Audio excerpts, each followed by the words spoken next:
One of my favorite things to do after the holidays when we've eaten too much and cooked too much and everything has been just wonderful is take all of the leftovers. I call it like a Christmas bankrupt sale soup. Whatever's left over, we make a bone broth out of the turkey and the venison bones, and we cook them well to kind of thicken up the broth.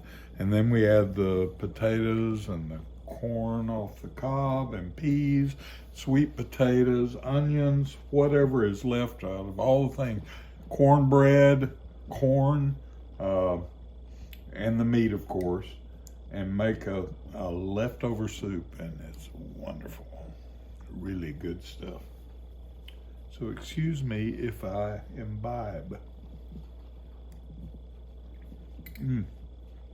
The onions carry the day. Oh, and turnips.